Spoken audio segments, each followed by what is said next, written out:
함께 만드는 언론 미디어 협동조합 여기는 국민TV 함께 만드는 언론 미디어 협동조합 여기는 국민TV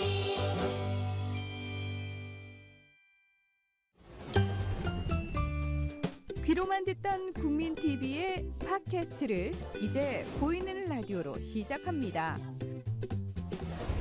국민TV 광고를 모집합니다. 조합원과 비조합원 여러분, 자신이 속해 있는 기업과 사업체, 그리고 알리고 싶은 모든 것들 다 좋습니다. 광고를 원하시는 분은 신청해주세요. 홈페이지 kukmin.tv, 국민.tv 또는 지역번호 02-3144-0933번으로 연락주세요. 여러분의 많은 참여 바랍니다.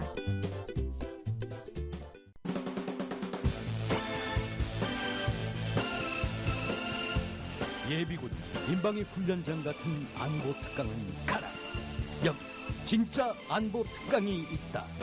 김종대, 정욱식의 진짜 안보. 여러분들 안녕하십니까? 네, 청취자 여러분들 안녕하십니까? 그리고 시청자 여러분들 안녕하십니까?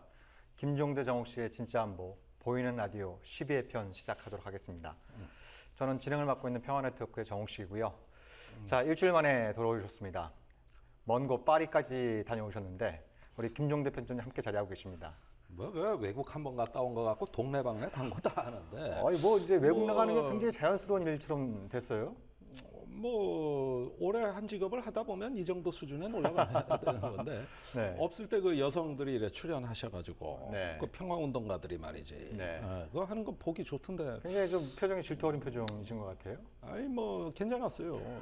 다른 분들 이렇게 앞으로 좀 게스트 많이 좀 부르시고 제가 해외 자주 나갈 거니까 부지런히 그. 네. 이제 저도 좀 나가야죠 이제. 저도 나가도 되나요? 그건 안 돼요. 그건 안 돼요? 네. 여기 자리 지켜드립니까? 자리 지켰어요. 예. 아니, 파리에는 무슨 일로 다녀오신 거죠? 저기 올해 16번째 국제 에어쇼 경연제로 열리는 겁니다. 네. 세계 항공사 또 국가의 이제 주요 그 항공 전투기, 이 여객기, 뭐 또 부품, 뭐 시스템 다 몰려드는 네. 참 뭐 안보를 그 전문으로 하는 언론으로서 취재할 게 많은 현장입니다. 네. 좀 이번에 에어쇼 보시면서 여러 가지 관심 있게 좀 관찰하고 오신 게 있을 텐데 가장 좀 눈에 띈 건 어떤 것들이 좀 있었나요? 우선은 중국, 러시아 부스가 다 있는 상황에서도 네. 그 미러 간에 이 네. 전략적 긴장이 고조되고 있는 그 상황이 그대로 노출되더라는 아, 거죠. 그래요? 재밌네요. 예. 네. 뭐 세미나라든가 뭐 여러 가지 그 논문도 발표되고 뉴스레터가 나오는데 연일 러시아의 위협이 강조됐습니다. 네. 지금 북구라파에 있는 스웨덴이나 노르웨이 같은 나라들이 러시아의 귀환에 대해 굉장히 긴장하면서 네. 군비가 확충될 조짐도 보입니다만은 네. 조금 아래쪽에 있는 덴마크라든가 네. 또 스위스 같은 나라들까지도 이제 군비 증액을 서두르고 있는 네. 그런 양상이 분명히 나타납니다. 네.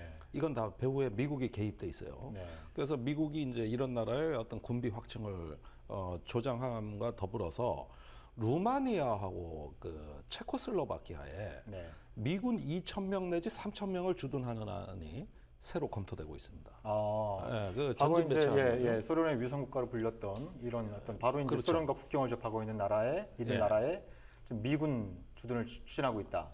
신형 전력을 구비해서 예. 이게 언론 보도에 나왔고 또 같은 시기에 영국에 네. 미국의 그 중거리 핵미사일 배치가 다시 검토되고 있다는 뉴스가 또 나왔습니다. 아, 영국에 영국에 그 철수됐던 미국의 전술핵이 재배치될 가능성이 있다. 그렇죠. 그런 그 핵미사일을 네. 영국에 미국이 다시 배치한다. 네. 이런 뉴스까지 나왔는데 이거는 그 중거리 핵무기 제한 협정이 있지 않습니까? INF 조약이라고. 네네. 이거 완전히 폐기예요. 이거 굉장히 그게 만약 예. 그런 추진 움직임이 어. 사실이라고 한다면 굉장히 우려될 만한 상황인데요. 왜냐하면 그렇죠. 이제 그 1987년도에 체결된 중거리 핵미사일 폐기 협정에 의해서 네. 사정거리 500km에서 5,500km에 달했던 네. 지상 발사 탄도 및 순항 미사일을 모두 폐기하기로 하지 않았습니까? 네, 네. 이게 어떻게 보면 미소 탈냉전의 가장 획기적이고 상징적인 예. 그런 사건이었는데 어. 최근에 이제 미뤄가는 신냉전의 분위기가 고조되면서 미국 쪽에서 영국에 다시 중단과 행세를 배치할 수 있다 이런 얘기도 흘러나오는 네, 그거 검토하겠다고 네. 뉴스 나왔고 이건 영국이 다 시인했어요. 네. 네, 그래서 검토하고 있다는 내용이 이제 언론에 나왔고 네. 거의 같은 시기에 이제 러시아의 푸틴 대통령이 네. 핵미사일 약 60기를 네. 서방을 향해서 전진 배치하겠다. 네. 역시 이것도 냉전 시대 그 INF 그렇죠. 조약으로 폐기된 핵미사일을 원위치 시키겠다. 네. 예, 이런 것들을 역시 검토하겠다고 네. 그 러시아의 그 군부에 이걸 지시를 내린 거죠. 네.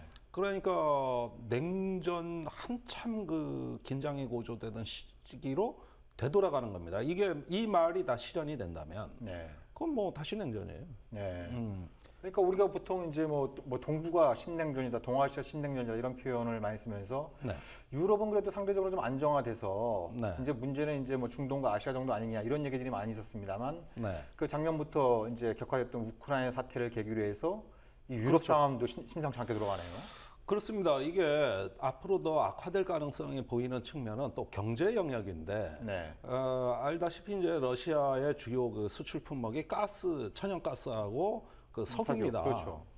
근데 이거 EU에서 금수 조치를 내렸단 말이에요. 그러니까 네. 수입 안 하겠다는 겁니다. 네. 그러니까 EU에 있는 유럽의 에너지 기업들이 난리가 났어요. 네. 계속 거래하겠다. 네. 우리 필요하다. 그런데 정치적으로 안 된다는 것이죠. 그게 EU 연합이거든요. 네. 예, 거기서 러시아는 견제해야 된다 해가지고 숨통을 조여붙이고 있단 말이에요. 네. 네. 그러니까 이게 유럽의 경제도 상당히 데미지가 큰 겁니다. 네, 그렇죠. 그걸 감수하고 안 하겠다는 겁니다. 네, 네. 예, 그런데 이거는 경제 그러지 않아도 지금 유럽 어렵습니다. 뭐 한두 가지입니까 그렇죠. 지금 뭐 그리스는 국가부도 사태 일부 직전이고 국가부도 사태 엊그제 그 네, 뭐 네. 지원이 이제 합의가 됐어요. 네. 그래서 당분간은 뭐 파국을 이렇게 초래하지는 않을 것 같아요. 네. 그런데 이렇게 어떤 경제적인 손실까지 유럽이 감수하면서 러시아 견제에 동참을 하는 겁니다. 네. 자, 이렇게 되면 이 유럽에서 다시 이런 군사적 긴장이 오리라고는 전혀 생각지도 못했는데 네. 이게 구체화될 가능성이 있다. 네. 그런 점에서 매우 어떤 우리를 놀라게 하는 뉴스가 쏟아지는 그 와중에서도 네. 러시아 부스가 있거든요. 네. 파리에 네. 그 에어쇼 현장에. 네, 네. 거긴 또 사람이 북적거려. 그 수호기를 앞세우는. 네. 수호이기하고 이번에 모형만 전시했어요. 네. 옛날엔 직접 전투기가 와서 날랐는데 네. 이제 모형만 전시가 돼 있던데 거기는 또 북적거리고 네. 이게 한 공간 안에 또 각국가가 다 모여 있는 네. 아주 이상한 광경이 연출이 되는 것이죠. 네. 그런데 이번 에어쇼의 전반적인 특징은 전투기가 거의 사라졌습니다. 그거 무슨 말씀이세요? 옛날에는 에어소에서 전투기가 빠지면 이거 뭐 그렇죠. 안고 없는 찐빵 안고 아닌가요? 없는 찐빵이네. 그러니까 옛날에는 뭐 라팔, 유로파이터, F-15, F-16, 심지어 F-35 모형까지도 서로 전시하느라고 북새통이었어요. 네. 근데 이번에 가니까 라팔만 있고 네. 비행 시험도 그거나 볼만하지. 나머지 전투기 다 사라졌단 말이에요. 이제 더 이상 안 팔리니까. 네. 이거 파리에 많은 돈 들여와서 전시해봤자 안 팔리니까 네. 이제 다 사라지고 네. 민항기. 민항기. 에어버스하고 크게 네. 보잉의 경쟁인데 이런 네. 민항기들은 아주 뭐 훨씬 더 옛날보다 많이 선보이고 그거밖에 네. 뭐 전시할 게 없었어요. 그래가지고 비행 시험은 주로 민항기가 주도했습니다. 네. 이건 뭡니까? 전 세계적으로는 전투기가 안 팔리는 세상이 됐다는 거예요. 이게 네. 큰 전쟁이 없어졌잖아요. 네. 이제 국가급의 전쟁이 없어지는 거예요. 네. 그 전투기 전시해봤자 팔아먹을 데 없거든. 네. 한국이나 그냥 봉이니까 맨날 사주지. 뭐 네, 어디 네. 그런 세계 최고 성능의 전투기가 요즘 팔리는 데가 어디 있습니까? 네. 별로 없어요. 아니 또 김종대 편집장께서 한국에서 왔다 그러니까 좀 외국 사람들이 좀 피하던가요? 아니면 관심을 갖고 좀 이것저것 많이 옛날엔 물어보는 대접 거예요? 잘 받았지. 자, 우리 국가가 봉이 됐잖아. 전투기 잘 사주는 네, 나라로. 네. 그 4년 전에 갔을 때는 뭐 로키드, 보잉, EADS 해서 그 각 국가의 네. 샬레가라고 네. 거기 이렇게 리셉션하는 네. 이런 큰 장소가 있는데 가는 데마다 VIP 대접 받았어요. 그래요. 네. 네. 근데 이번에 그 자체가 존재하지 않으니까 네. 개털됐죠. 예, 그리고 뭐 민항기나 잔뜩 보고 그러다 이제 저 중요한 시스템 중간재가 되는 어떤 구성품들 이런 것들 이제 취재하는 건데 역시 세계는 변하고 있다. 4년 전에 비해서도 네. 세계는 많이 평화로워졌다는 겁니다. 실제로. 그러니까 어떻게 보면 유럽에서는 한편으로는 이제 그 미러 간의 신냉전이 부활하는 거대한 충돌의 긴장의 움직임이 보이면서 다른 한편으로는 어떤 이제 군수 산업 자체가 좀 약간의 아직 뭐 당장 내리막길이지 힘듭니다만 뭐 사실은 공항 이런 직전이지 부분이고. 뭐. 네네 뭐 이런 부분들이 좀 교차하고 있는 뭐 이런 어떤 상황인 것 같아요. 예, 네네. 그러니까 이 전 세계 전쟁이 줄어들고 수요가 줄어들음에 따라서 경제는 자연스럽게 군사 경제에서 네. 민수 경제로 이렇게 항공 산업의 주도권이 바뀌고 있습니다. 네. 그러니까 이런 세상만 잘 관리하면 네. 우리가 평화 공존의 어떤 새 역사를 만들어 나갈 수가 있는데 요게 못마땅해서 어떤 세력들인지 모르겠습니다만 네. 또 강대국 간의 이 긴장이 고조되고 네, 네. 신냉전의 조짐이 불고 있습니다. 네. 그런데 만일에 이런 조짐이 더 구체화되면 다음번 에어쇼 가면 전투기가 많이 이제 그렇죠. 예, 등장하는 거죠. 예. 그러니까 지금 뭐 러시아가 미국 및 유럽 국가들한테 경제 제재를 당하니까 한푼이 아쉬우니까 지금 중국한테 싼 값으로 막 무기를 판매하고 있지 않습니까? 네, 뭐 최근 중요한 들려오는- 거래가 있어요. 최근 들려오는 소식으로는 그 수호 27기 27, 예. 이거를 중국에서 현지 생산하기로 지금 양국 간에 뭐 거의 예. 합의가 지금 뭐 도달하고 있다는 이런 얘기들도 있고 그렇죠. 예. 하다못해 이제 그 뭐 S300, 400 S300, 400. 예, 거의 뭐 예. 패트리어트에 버금가는. S400은 뭐 사드와 버금가는 그런 어떤 방공 능력을 갖고 있다고 얘기되지 않습니까? 그렇습니다. 예. 이런 또 미사일을 갖다 중국에 또 이제 구매를 희망하고 있고 레이더는 아쉬운- 팔기로 했어요. 예. 이런 팔기로 어떤 했습니다. 상황이에요. 예. 예, 그런 뉴스도 막 나오고 있는 거죠. 네. 그러니까 결국 냉전을 지탱해온 핵심 물적 기반이라고 할 수 있는 군수 경제 시스템은 그대로 남아 있는 가운데 네. 세계 평화가 온 겁니다. 네. 그렇다면은 이게 공급 과잉이 되는 겁니다. 네. 이제는 수요처라는 게 뭐겠습니까? 전쟁 아니에요. 그렇죠. 그것도 국가급 전쟁이어야 됩니다. 내전은 빼고. 네. 근데 내전은 많아지고 국가급 전쟁은 줄어들었어요. 네. 21세기 들어와서 전 세계의 어떤 분쟁의 사망자의 80%가 국가 간의 전쟁이 아니라 내전으로 인해 발생이 됐습니다. 네. 이제는 국가 간의 전쟁에서 10만 명 이상 사망하는 전쟁도 상상하기 어렵습니다. 21세기 들어와서는 그런 전쟁은 없었어요. 그러나 내전은 다릅니다. 네. 이건 사망자가 갈수록 늘어나고 있어요. 그렇죠.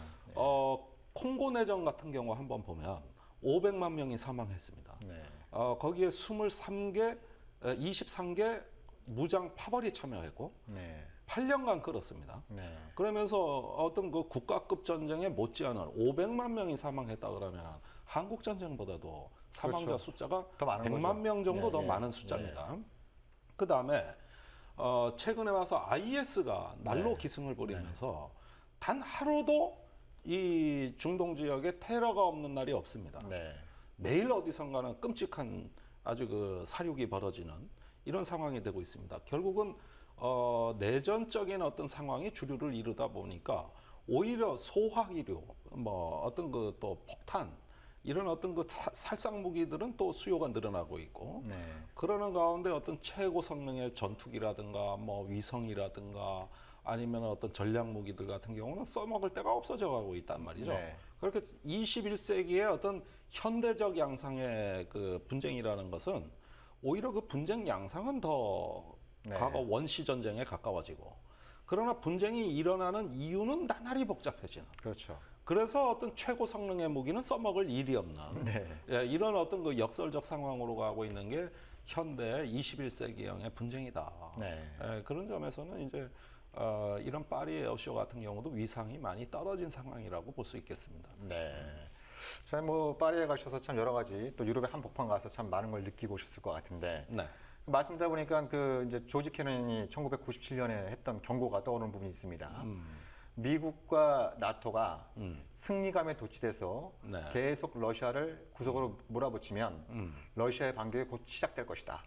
그 반격은 굉장히 거칠고 컨트롤할 수 없으며 굉장히 비민주적인 방식으로 할 것이다. 이렇게 이제 경고를. 그러니까 조지 캐넌이면 이제 대서공수정책의 설계자로 알려진 우리한테 그 정도로 알려져 그렇죠. 있습니다만. 그게 바로 아이러니라는 거예요. 네네네. 이 조지 캐넌의 경고를 갖다 귀담아 듣지 않았다가 음. 지금 뭐 미국도 유럽도 막 경제제하면 푸틴이 굴복하지 않을까 뭐 이렇게 이제 계속 얘기를 해왔습니다만 오히려 푸틴은 더 거칠어지고 있는 이런 어떤 양상인 거죠. 네. 그 캐넌이 그 봉쇄 정책의 설계자라 그러지만은 자신의 논리를 네. 냉전의 논리로 악용했다는 거에 대해서 누구보다 붕괴했던 붕괴했죠. 사람입니다. 네. 네. 결국은 소련의 어떤 악마적 속성을 처음으로 말한 사람이기도 하지만 그렇다고 해서 네. 이런 식의 봉쇄 정책 네. 또는 냉전 이거는 내내 반대했던 사람이에요. 네. 그러니까 이제 와서 그 캐넌이 걱정이 되는 거는 냉전 시대의 어떤 러시아에 대한 압박과 봉쇄가 네. 결국은 미국에 대한 어떤 안보 위협으로 더 고조된 안보 딜레마 상황을 초래했고 그렇죠. 이것이 미국으로 하여금 더 많은 고통과 더 많은 시간과 더 많은 돈을 쓰게 만든 이유가 됐던 겁니다. 그러면서 네. 핵전쟁 위기라는 극단의 상황까지 갔던 거거든요. 네. 이런 상황이 또 다시 오는 건 원치를 않는 거죠. 그러나 지금 워싱턴을 점령한 어떤 매팍으로 또 크렘린궁을 점령한 어떤 그 과거 보수주의 세력들이 무언가 그 새로운 긴장을 만들어서라도 대립하는 양상에 지금 세계가 휘말려들고 있는데 네. 그게 우선 유럽입니다. 유럽의 덴마크 뭐 거기에 무슨 엑스밴드 레이더 배치한다 그러니까 푸틴이 덴마크를 핵미사일로 네. 우리는 표적으로 삼겠다. 전 국민 기절하는 거예요. 완전히 기절 초풍하는 거예요. 그 평화로운 국가에. 그런데 우리나라는 그런 위협을 매일 받고 살기 때문에 우리는 감이 없어. 네. 그래가지고 우리 대한민국 국민들 수준으로 얘기하자면은 거의 직업군인 수준에 버금가는 그 군사적인 어떤 담력에 이미 다 훈련이 끝난 나라입니다. 우리나라는. 그러니까 조선일보가 이제 이 안보 불감증, 자꾸 김정은은 공포 정치를 하려고 하는데 그 공포에 아주 그 태연한 태도를 보이고 있는 대한민국 국민들의 안보 의식을 개탄하고 있지 않습니까? 예, 예. 그러니까 이미 훈련이 돼 있기 때문에 그런 것이지. 네, 네. 이게 저 불감증 때문이 아니고 네. 너무나 많은 협박을 받아보니까 이제 협박을 받아도 협박 가치가 하는 거거든요. 네, 네. 이런 수준의 국민들 수준이라고 하면 외국 글로벌한 기준으로 봤을 땐 거의 직업군인 수준의 훈련을 받은 네. 국민이라고 할 수 있는 것이죠. 네. 자, 이게 참 우리가 한번 언제 기회가 되면 그 유럽 상황을 한번 좀 깊이 있게 짚어봐야겠습니다만 이게 결국 남의 문제가 아니지 않습니까? 예, 지금 유럽은 아시아를 비추는 거울이 됐습니다. 그렇죠. 이제 그런 부분이 이 아시아에서 중국하고의 전략적 대치가 네. 러시아하고의 전략적 대치와 유사한 모양으로 지금 유럽과 아시아에서 네. 각기 가고 있는 거기 때문에 네. 이제 유럽과 아시아는 서로를 비추는 거울이 돼 버렸어요. 네, 네. 예, 이런 거를 다 저기 조장하는 미국은 바다 건너 멀리 혼자 떨어져 있기 때문에 자기들은 긴장만 고조하면 돼. 예. 미국 본토는 이거 하고는 상관없는 것처럼 보여요. 네. 그러나 그렇지 않습니다. 그렇죠. 예. 예. 뭐 러시아가 결국 위협 안 하겠습니까? 그렇죠. 이제 푸틴이 얼마 전에 얘기한 거는 전술핵, 그러니까 그 중단거리 핵미사일뿐만 아니라 이제 대륙간 탄도미사일, 전략 무기를 재정비하겠다 이런 얘기들도 하고 있는 상황입니다. 그렇습니다. 예, 예. 그래서 그런 상황들 우리가 좀 예의주시할 필요가 있을 것 같고요. 네. 우리 청취자 여러분들, 시청자 여러분들께 참고로 말씀드리면 오늘 지금 그 생방송으로 라이브로 진행이 되고 있고요. 네.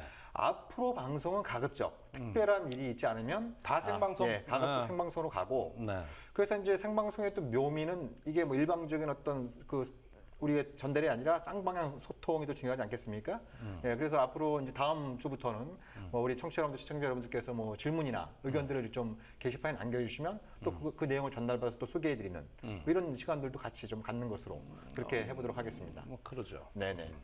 자, 그 뭐 어제였죠. 6월 22일. 네. 예, 예, 6월 22일이 한일 협정 체결 50주년. 50주년. 네. 우리 편장님이 2살 때였네요. 3살 때였네요. 2살 때였네요. 65년은 제가 태어나던 해입니다. 태어나던 해입니까? 여기서 예. 민증 다 까네. 그 태어나던 해고 예. 그러니까 50년 전 오늘에서 한 5달 정도 더 있으면 제가 태어나요. 아, 그래요? 예. 예. 이 한일 관계 50년과 같이 그러니까 저는 개인사가 한일 있겠잖아요. 관계가 국교가 수립된 네. 때만 제 인생을 보낸 겁니다. 그 이전에는 안 살았어요. 네. 그래서 뭐 이제 그 박근혜 대통령은 그 주일 대사관에서 이제 그 주한 일본 대사관에서 주최하는 그 50주년 기념 행사에서 한 말씀 하시고 네. 아베 신조는 또 이제 일본 도쿄에서 한국 대사관이 개최한 또 기념식에서 한 말씀 하시고, 한 말씀 하시고. 예, 그거 딱 양쪽 얘기를 듣고 또 미국 국무부에서 또 한마디 나오고 이런 한마디 어떤 나오고. 상황이에요. 네. 뭐 아주 저 손발이 척척 맞네. 네네네. 한미일 아주 3자 뭐, 공조가 아주 착착 맞게 돌아가고 있습니다. 예, 네. 어떻게 그러면은 이게 자 이렇게 안 하면은 한미일이 협조가 안 되는 거냐? 네. 내가 제일 궁금한 게 네. 이미 할 짓 많이 했잖아요. 한일 정보 보호 양해가서도 체결했어요. 네. 군사 훈련도 사실은 같이 하고 있습니다. 네. 그다음에 우리 국회의원들 주한미군 사령관에 있는 일본에 있는 유엔사 후방기지에 자주 갑니다. 네. 거기서 그 전쟁 나면은 일본이 병창기지 역할 하겠다는 거예요. 네. 일본이 기지국가 이미 되는 겁니다. 그러면 이런 어떤 그 한일 간의 정상들이 발벗고 나서지 않으면 협력이 뭐가 안 된다는 거냐? 네. 그러면 정상들이 이렇게 발벗고 나서야만 되는 협력이 있다는 거냐? 뭐냐 이게? 네. 이게 전 제일 궁금해. 이게. 네.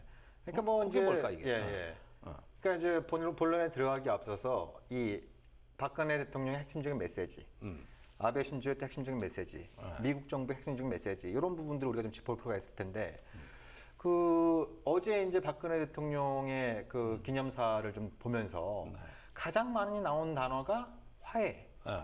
상생, 네. 공영, 미래. 미래 뭐 이런 거였어요. 뭐 좋은 말은 다 썼네. 예. 상생과 공영 이건 뭐 많이 들어봤던 얘기예요. 예. 예, 이명박 정부의 대북 정책이었죠. 와, 비핵 그렇죠. 개방 3천이라고 얘기했다가 도대체 저게 정책이 뭐냐 이렇게 막 비판 받으니까 그걸 상생과 공영의 대북 정책으로 바꾸지 않았습니까? 그렇습니다. 예, 근데 뭐 결과적으로 뭐 상생과 공멸의 대북 정책이 되고 말았지만, 그렇지. 예, 예. 뭐 그래서 과거와는 좀 톤이 달라졌어요. 박근혜 대통령의 많이 발언이, 달라졌어요? 예, 예, 아, 확실히 많이 좀 달라졌어요. 톤이 달라졌던 걸 좀 우리가 짚어볼 수 있고, 아베 신조는 과거사에 대해서는 거의 한마디의 언급도 없고, 한일, 더 나아가서 한미일 3자 협력은 아시아 태평양에 있어서의 평화와 안보 굉장히 중요하다. 이렇게 얘기를 했습니다. 벌써 지도국 행사하고 있어요. 그러니까요. 네. 그리고 양쪽 얘기를 딱 듣고 미국 국무부는 그래 잘하고 있다. 너희들이 잘 지내는 게 우리의 이익에도 부합한다. 이렇게 또 환영 성명을 내고 있는 어떤 이런 상황이에요. 그렇습니다. 네. 전반적으로 이런 메시지들 얘기들을 들으면서 좀 어떤 좀 소감이 드셨나요? 그러니까 많이 변했다는 걸 느낍니다. 네. 한때 일본은 이제 전범국이자 패전국으로서 네. 우리가 하나 학급이 있다면은 벌 받는 애였다고. 네. 그러면은 반성해 이러면서 우린 지나다니면 됐어요. 네. 그런데 어느 날 얘가 반장이 된 거야. 네. 아니면 선도부 완장 차고 나온 거야 얘가. 네. 그러면서 호루라기를 지가 부는 거야. 네. 그래서 얼마 전까지 반성하고 그냥 초라 구석에 처박혀 있던 애가 이제는 반장 노릇하고 지도부 행사를 하기에 네. 이게 어떻게 된 일이야 이게.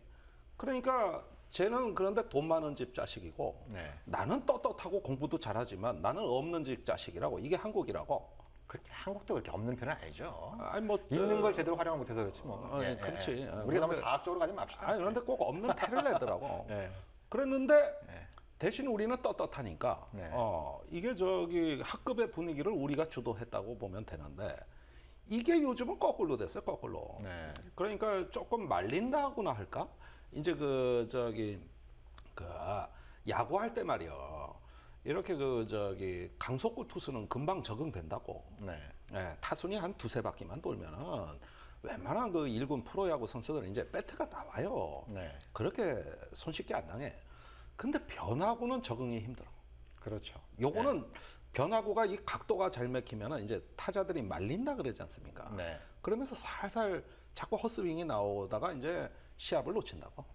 근데 지금 일본이 구사하는 변화구가 이렇다고. 우리가 말려들기가 딱 좋아. 네. 이게 뭐 보니까 어느새 슬금슬금 기어 들어오기 시작하더니 옛날 육자회담 할 때만 해도 우리가 끼워준 거 아닙니까? 솔직히 한 자리 내준 거예요. 네. 그런데 이제 안보 위주로 이렇게 한미일 뭐 이러고 하니까 뭔가 그랜드 디자인 이게 뭐 이런 걸 일본이 그리고 우리가 살살 말려든다거나 할까 네. 이런 느낌이 자꾸 드는 겁니다 이것이. 네. 그런 느낌 안 받아요? 그런 느낌 봤죠. 그러니까 뭔가 이상해지고 있어요. 지금 이상해요. 뭐 그 한일 정상회담이 우리 그 위대한 각하께서 독도를 기습방만 한 이후로 좀 4년째 이루어지지 않고 있지 않습니까? 네. 이게 한일협정 체결 이후로 가장 오랫동안 이제 정상회담이 이루어지지 않고 있다고 얘기를 하더라고요. 네. 근데 뭐 특별히 뭐 아베 신조의 어떤 과거사에 대한 태도가 바뀐 것도 아니고 아니죠. 더 중요하게는 이제 뭐 자기가 무슨 적극적 평화주의다 그래서 전쟁할 수 있는 나라로 바꾸겠다라고 하는 어떤 좀 이런 군사 우경화 행보가 네. 바뀌고 있는 것도 아니고 어. 오히려 지난번에 워싱턴 갔다 와서 좀 이렇게 기고만장해진 이런 어떤 느낌이 드는데 그래서 일본의 태도 변화 별로 없는 것 같은데 지금 한국이 말려들고 있는 것 같아요. 예. 네. 그러니까 그렇게 말려들게 만드는 어떤 내적인 메커니즘이랄까, 네. 이 배후에 작동하는 어떤 그 하나의 어떤 논리적 구조가 과연 무엇이냐 하는 네. 건데, 제가 보기에는 말은 아름답게들 하십니다. 네. 상생, 화해, 협력, 미래, 공영. 네. 아니 이런 게 왜 나쁜 겁니까? 그러니까요. 거기에다 한미일 협력 중요해요. 그럼요. 전 한일 정상회담 할 수도 있다고 봅니다. 네. 오히려 해야 될지도 몰라. 왜? 우리 지역이나 국제사회는 너무나 많은 현안이 있기 때문입니다. 네, 네. 우리가 일본하고 협력하지 않고 동아시아의 평화공존에 새 역사를 써내려갈 수 있을까? 언젠가는 해야 됩니다. 네. 과거에 노무현 대통령도 육자회담을 앞두고 우리는 그 국가의 어떤 생존과 번영을 위해 누구와도 협력할 수 있다. 이렇게 얘기를 했습니다. 어떤 나라, 어떤 국가와도 우리는 협력할 수 있다. 네. 그러나 단 일본에 대해서는 이렇게 독도 문제로 도발을 하고 굉장히 침략적인 언사를 구사하는 일본에 대해서는 단기적 긴장은 감수하겠다. 네. 그러나 장기적으로 일본의 평화적 본성을 일깨워서 일본의 손을 잡고 평화의 길로 같이 가야 된다. 네. 저기 군국주의 근성이 아니라 평화의 본성을 일깨워서 같이 가겠다. 네. 이렇게 얘기를 했거든요. 네. 그럼 일본 반박도 못했어요. 네. 예, 우리가 주도했던 겁니다. 그러니까 일본하고 협력의 길로 가야 된다는 게 왜 나쁩니까? 이거는 가야 되는 겁니다. 그러나 군국주의와 협력하는 게 아니라 일본 내에 평화적 본성을 일깨워서 같이 가자. 네. 네. 이 얘기입니다. 근데 지금 이제 그 협력을 아주 아름답게 표현했지 않습니까? 한일 양 정상들께서 네. 매우 아름다운 표현을 쓰셨는데, 그러나 실제 협력은 무슨 협력이 되겠는가? 그게 핵심이죠. 지금까지 예, 그게 핵심이에요. 양국 간의 협력이 안 된 게 있는가? 네.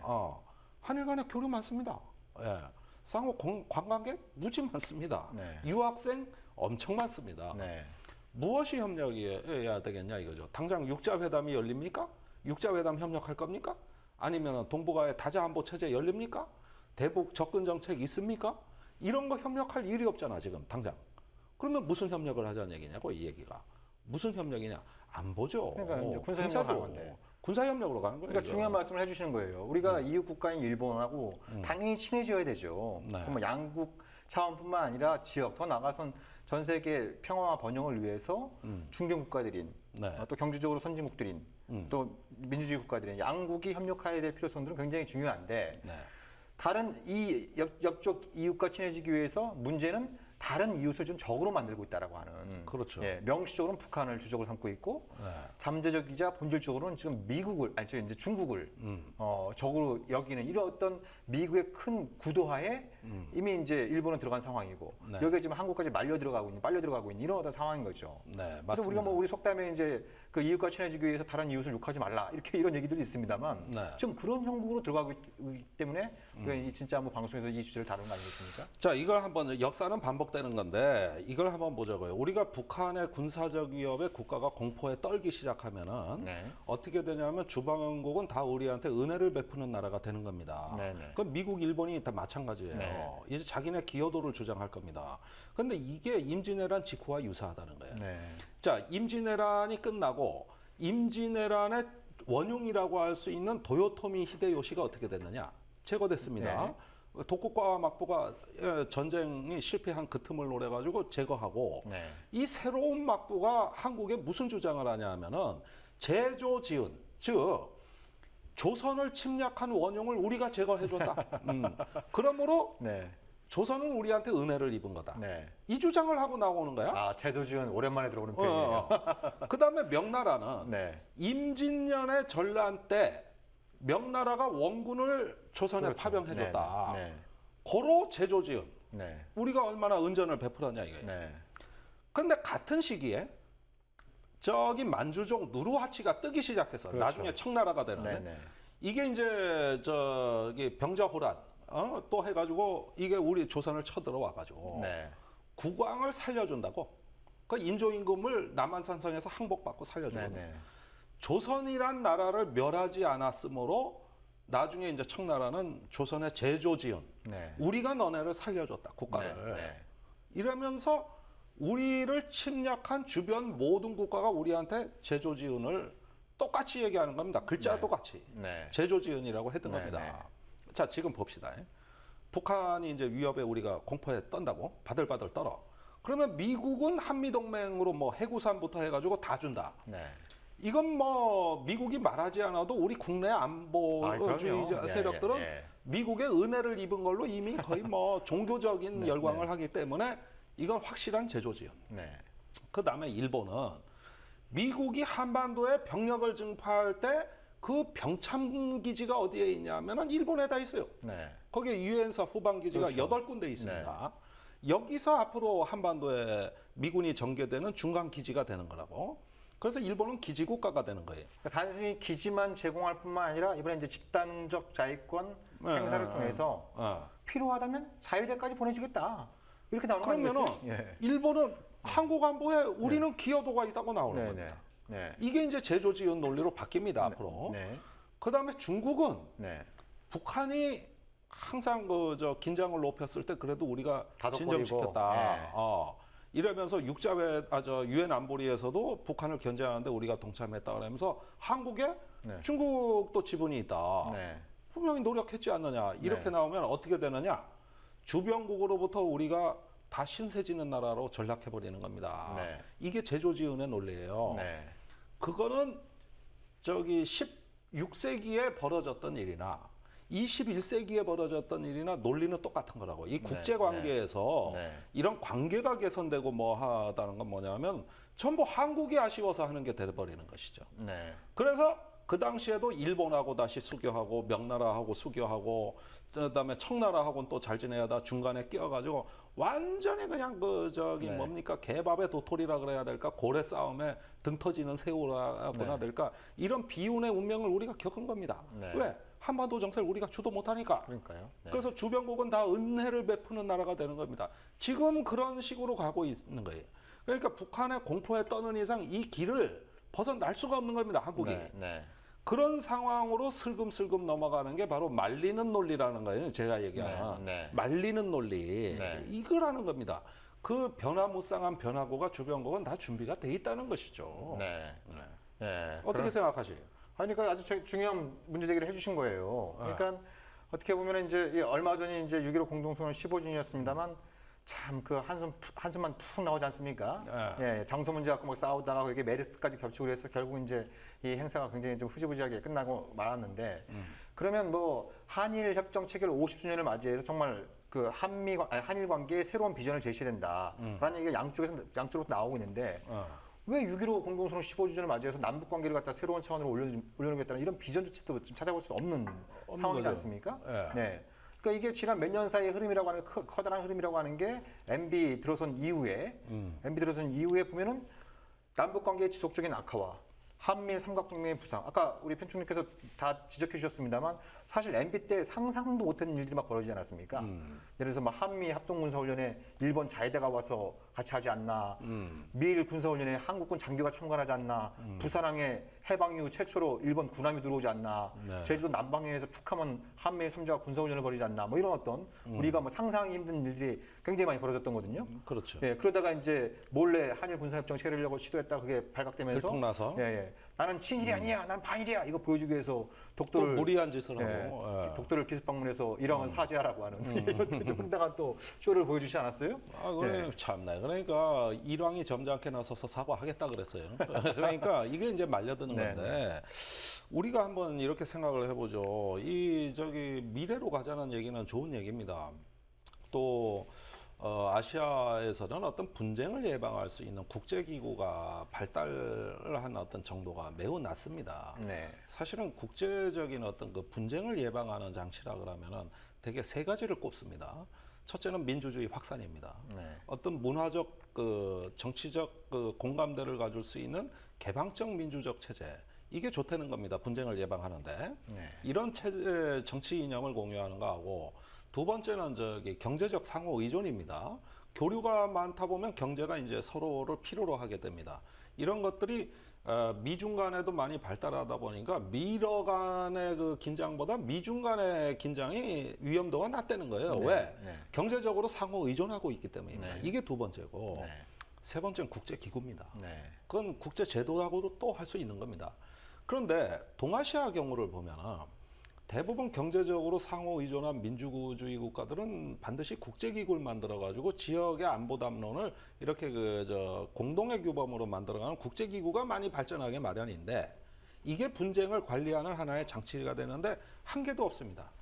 지금 무슨 연구 포럼, 무슨 대화 같은 거 빼놓고 안보 문제를 토의할 수 있고 또 유엔과 협조해서 이 지역 분쟁을 관리할 수 있는 시스템은 지금 존재하지가 않습니다. 네. 오히려 각국의 민족주의가 더 바로 해가지고 그렇죠. 오히려 이런 상황은 어떤 그 국제 분쟁에 있어가지고 아주 좀 불완전하고 취약성이 많은 체제거든요. 여기가. 네. 근데 한미일 공조를 한다 이렇게 되면은 이건 분명히 상대가 있는 문제예요. 그렇죠. 중국이라는 상대가 있는 겁니다. 네. 또 북한이라는 상대가 있는 겁니다. 이렇게 지역을 양분해가지고 쪼개버리는 네, 네. 한미일 대 북중러 네. 뭐 이런 식으로 네. 이런 식으로 쪼개버리는 것들은 아직까지 성숙한 국제 그 분쟁 예방 장치가 있기 전에 매우 그 위험하죠. 긴장을 고조시킬 네, 수 네. 있는 위험한 발생이라는 네. 것이고 네. 따라서 그 미래는 상생과 공존의 미래가 아니고 분쟁과 긴장과 또는 냉전적인 네. 이런 미래로 갈 공산이 매우 크다는 것이죠. 네. 그렇다면 이 미래에 대해서 우리는 따져봐요. 우리가 당연하죠. 뭐 과거에 얽매인다고 얘기를 하지 않습니까? 저 네. 사람들이? 네. 그리고 미래로만 가자는 거 아니에요. 그런데 그 미래가 어떤 미래인가 이게. 네. 이거는 한미일 군사 협력을 위한 미래입니다. 그러니까 불행했던 과거도 음. 제대로 청산을 못하고 네. 나아가자는 미래가 불행했던 과거의 재판이 될 수 있는 그런 위험이 있기 때문에 우리가 이런 문제를 지적하는 거 아니겠습니까?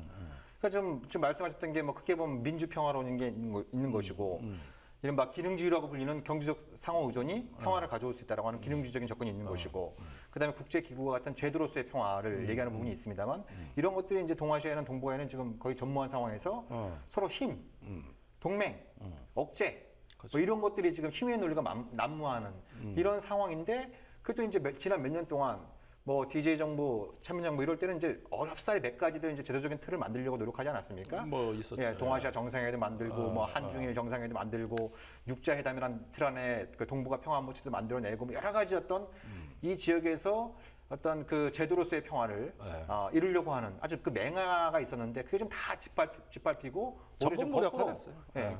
힘이 최고다. 뭐 이런 식으로 이제 완력 경쟁만 하고 있는 네. 이런 어떤 상황들이 벌어지고 있는 것 같아요. 아주 과거에 비해서 매우 한쪽으로 편향된 네.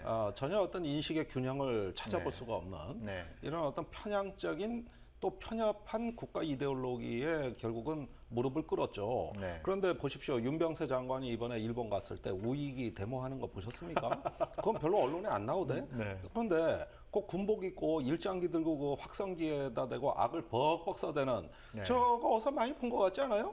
그 일장기만 옛날에 우리 태극기로 바꿔놨으면 아니 어느 나라 우익이든 네. 노는 것들은 군복 입고 나오는 그 똥폼 잡는 거랑 똑같아. 네. 그런데 그 박근혜 정부는 국내 정치에서 무슨 종북 좌파다, 종북 숙주다 하면서 정치적 반대자들을 전부 사상적으로 매도했습니다. 네. 근데 국제사회에 나가니까 자기가 그런 취급받는 거 아니야. 네. 일본만 가도 네.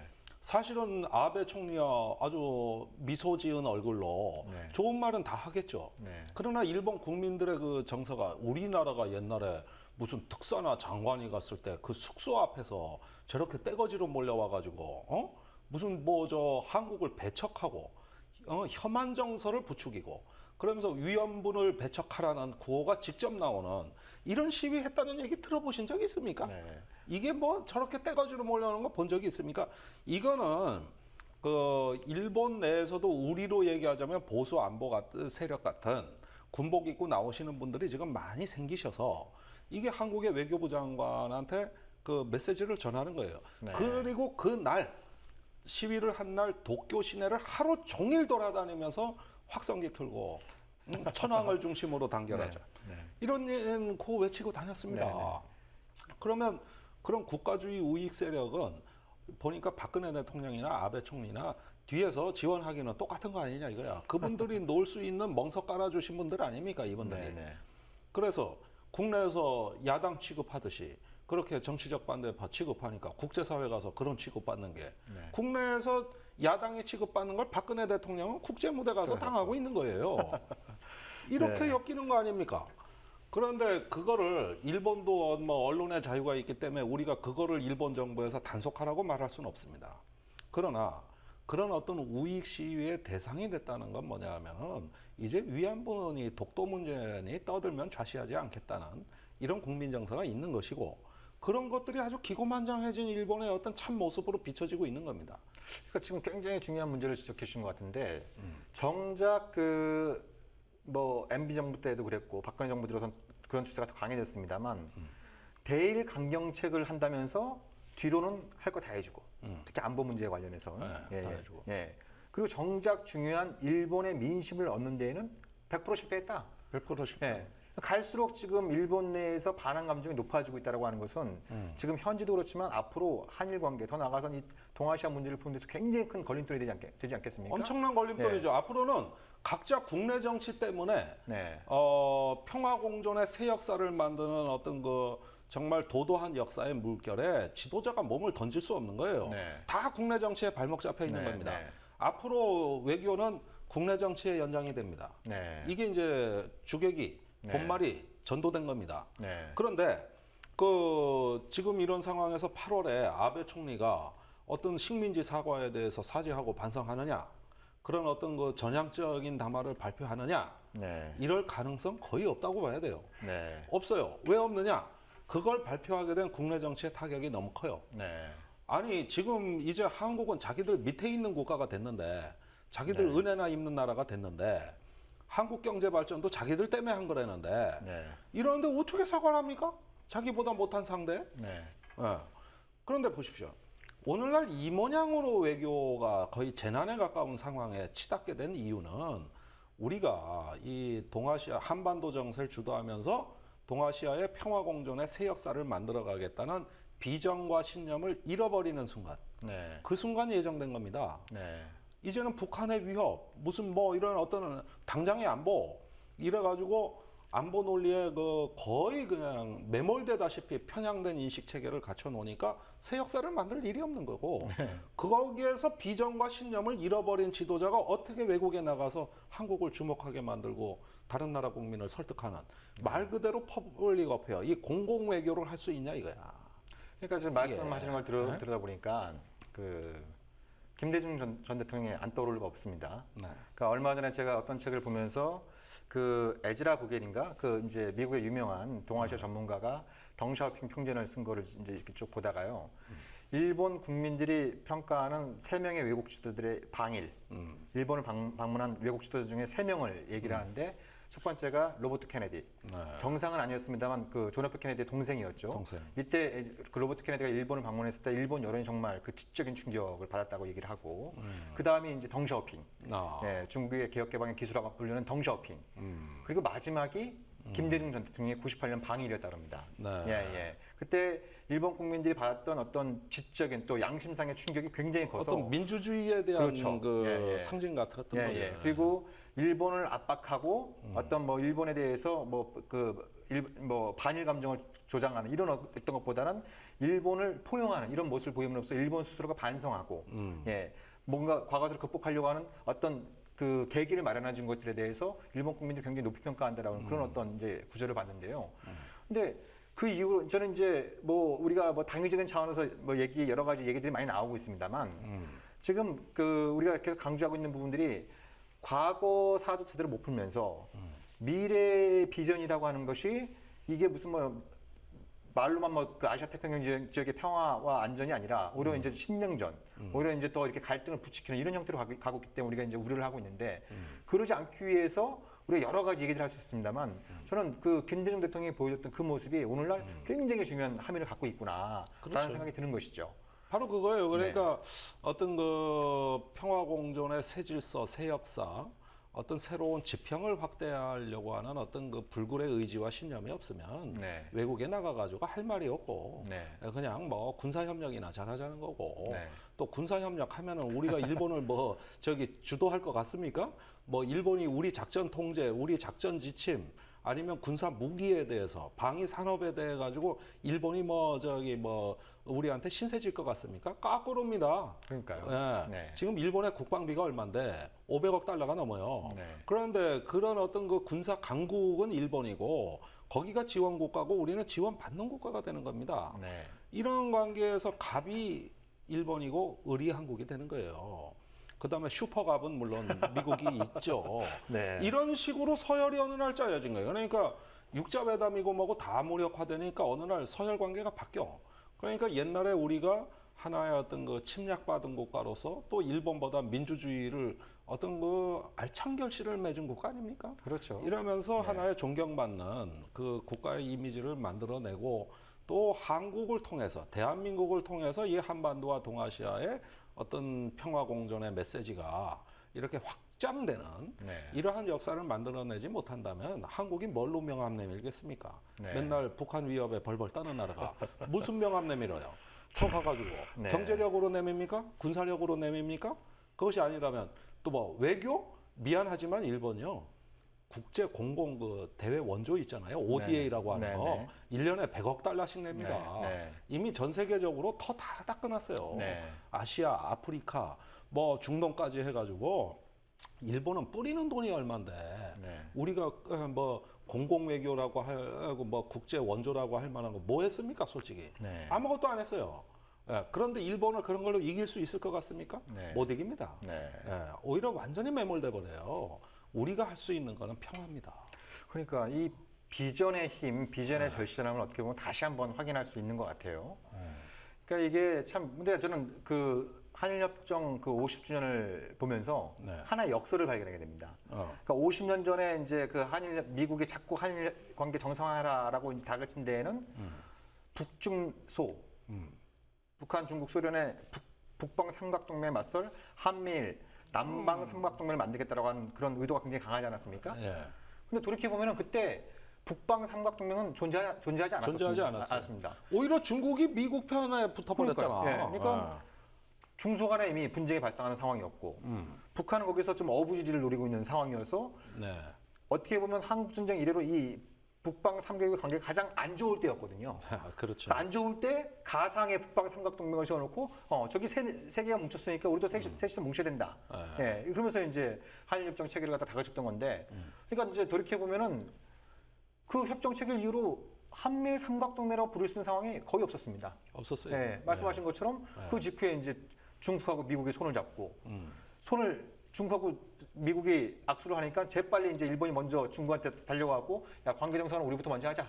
그래서 먼저 관계 정상 해버리고 그 여파로 이제 남북 간사에서 7.4 공동성명이 체결되고 그래서 어떻게 보면 아시아에서의 대탕트는 유럽보다 아시아가 먼저 시작된 것 같아요. 네. 이제 그런 부분들을 보면 그래서 엄밀한 의미에서 그 북방 삼각동맹은 지난 50년 동안 없었다고 해도 과언이 아닌데 이제 이게 서서히 태동하고 있는 부분이 있는 거죠. 네. 그걸 만들어내는 힘이 지난 몇 년 동안 한미일 3자가 군사적으로 결속할 움직임을 보이니까 일단 지금 중국하고 러시아가 손을 잡은 상황이지 않습니까? 그렇습니다. 예, 예. 그 진짜 역사적으로 보면 그렇게 그 뭐 정말 그 철천지 원수라고 해도 과언이 아닌 이 두 나라가 이제 다시 손을 잡기 시작하는 상황이고 한미일이 뭉치게 되면 이 완충지도로서의 북한의 전략적 가치는 더 커지지 않겠습니까? 더 커지는 예, 예. 미우나 고나 이제 중국하고 러시아는 또 북한을 끌어안을 가능성이 높아지는 것이고. 예. 예. 그러니까 50년 전에 존재하지 않았던 북중러 삼각동맹이 이게 한미일 삼각동맹이 태동하면서 이게 서서히 출현될 조짐을 보이고 있는 하나의 굉장히 좀 전략적으로 굉장히 역설적인 상황이 벌어지고 있는 것이죠.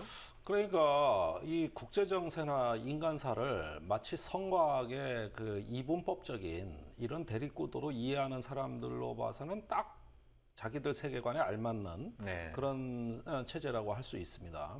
뭐 마치 성경의 그 사탄 악마와 싸우는 가브리엘 천사가 대립하는 네. 이런 것으로 국제 정세를 이해하는 사람들은 확실한 적이 있어야 또 확실한 동지가 있어야 네. 살기가 편하고 자기 자존감이 충족이 되는 것이죠. 네. 어떤 적과 동지가 헷갈리는 세상에서는 못 사는 겁니다. 이것은 냉전이 우리에게 유산으로 남겨준 하나의 권위적인 사고방식. 네. 이게 사고의 습관인 것이고 그런 어떤 그 적과 동지의 구분이 희미해져 가면은 싸우는 전사로서 자기의 자존감이 충족이 안 되는 거예요. 네. 불안해지는 거죠. 네. 불안한 겁니다. 그런데 어쨌든 역사를 그렇게 이해하는 사람들 입장에서는 그 체제가 좋다는 겁니다. 네. 북중러 한미일 이렇게 그 양극화된 대립 구조에서는 우선 적이 확실해서 좋고, 네. 네. 그러면서 나의 역할이 있으니까 좋고, 네. 그럼으로써 내 자존감이 확인되니까 좋은 겁니다. 네. 그래서 중국도 믿을 만한 상대가 아니다. 또 러시아도 결국은 돌아선다. 이런 어떤 그 마타도어가 나올 수가 있는 것이죠. 또 결국은 북한은 그런 기회에 네. 편승해서 네. 예, 북한도 어쩌면은 그런 냉전식 질서를 원할지도 모른다면 이 기회에 이런 어떤 그 한미일 그 동맹의 강화는 북한으로서 상당한 기회입니다. 네. 이런 것을 명분으로 해서 중국, 러시아를 상대로 외교를 할 수 있거든요. 네. 지금 꽉 막혀 있지 않습니까? 그렇죠. 김정은 위원장 외국 못 나가잖아요. 네, 러시아 간다 그랬다 못 갔잖아요. 네. 중국에는 오늘 가냐 내일 가냐 하는데 뭐 벌써 뭐 3년이 다 되도록 못 갔지 않습니까? 네. 그렇다면 이제는 갈 수 있는 기회가 올 수도 있다고 네. 북한도 기대할 수가 있는 겁니다. 네.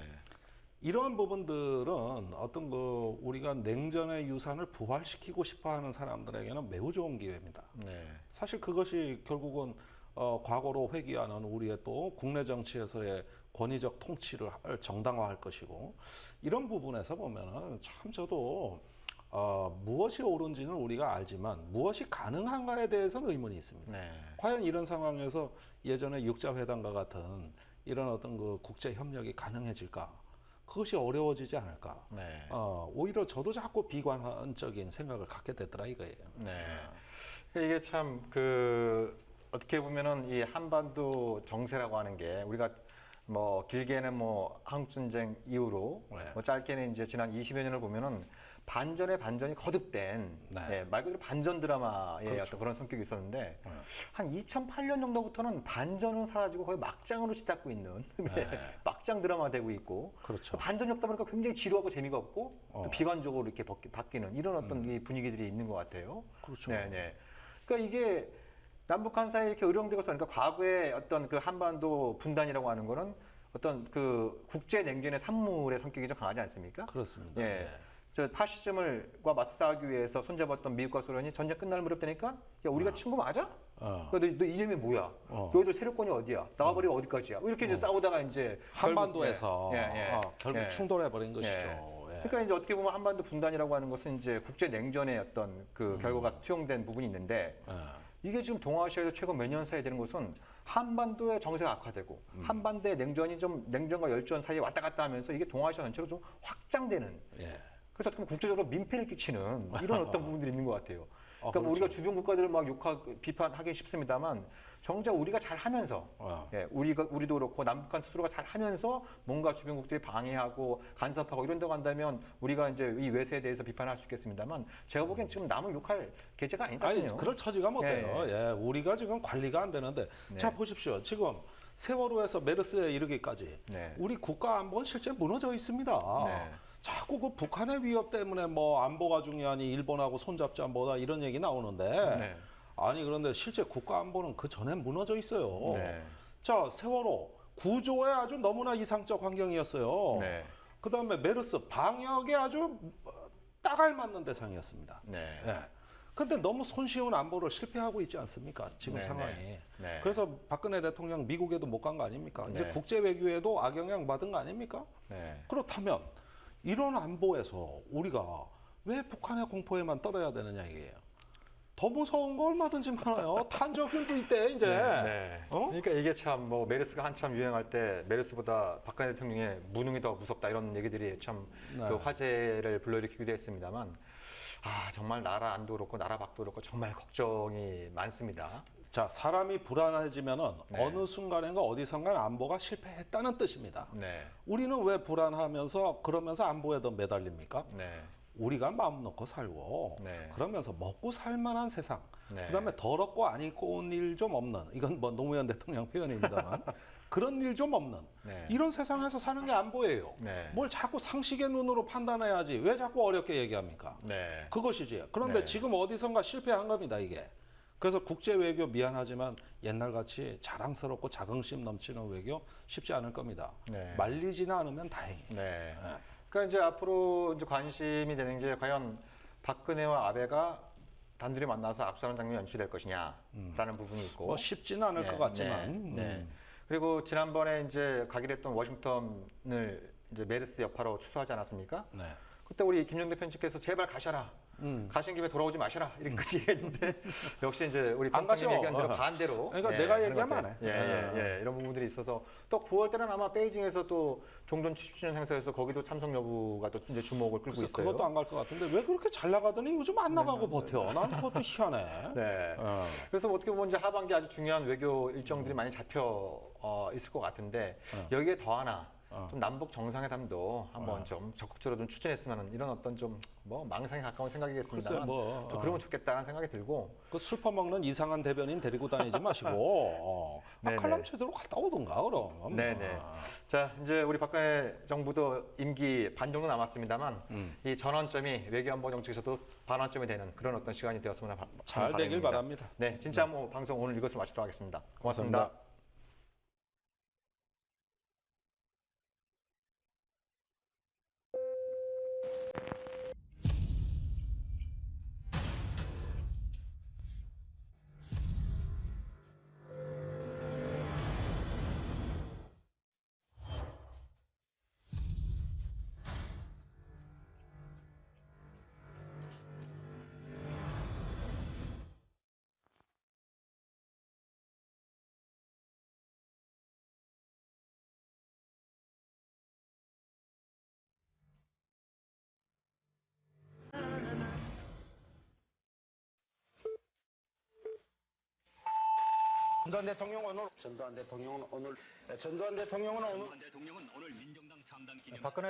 박근혜 대통령이 오늘 네덜란드로 떠났습니다.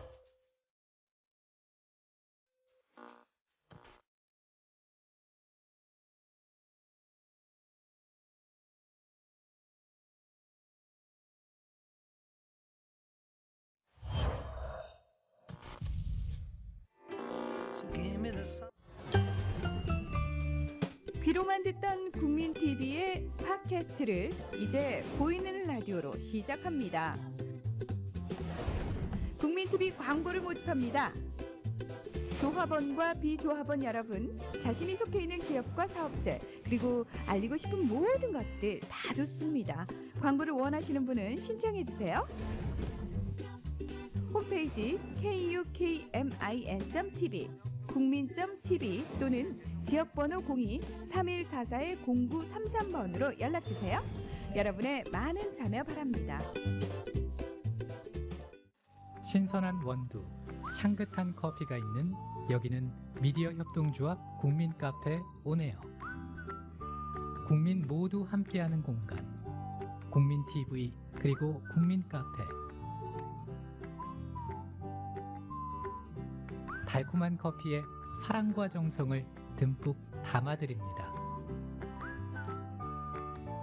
향기로운 커피가 있는 곳, 자유롭게 책도 볼 수 있고 사람 향기도 느낄 수 있는 넓은 문화공간, 생생한 라이브 공연, 그리고 도심 속 작은 미술관까지 낭만이 있고 여유를 즐길 수 있는 쉼터, 나눔과 사랑이 넘치는 카페, 국민카페 온에어.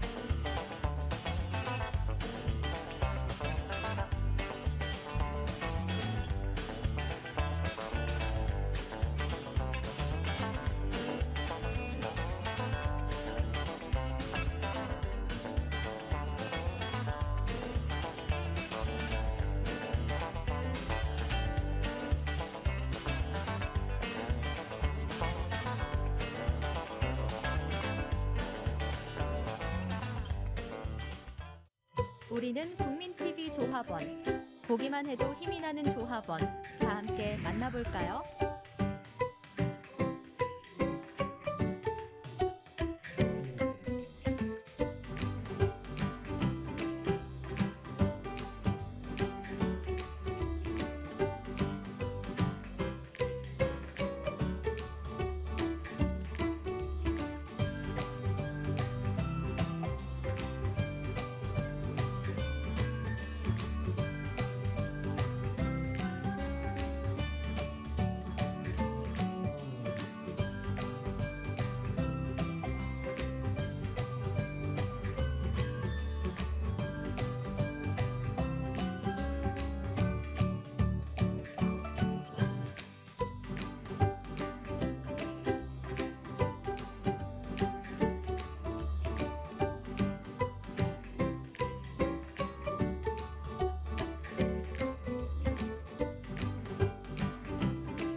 우리는 국민TV 조합원. 여러분도 주인공이 되어보세요. 국민TV, 국민라디오 그리고 뉴스케이를 응원하시는 분들 미디어 협동조합 조합원 가입으로 힘을 실어주십시오. 그리고 기존 조합원 분들은 월조합비 납부 신청을 해주시면 감사하겠습니다. 조합원 가입과 월조합비 납부 신청 문의는 홈페이지 국민.tv 또는 서울전화 3144-7737로 연락주시면 됩니다.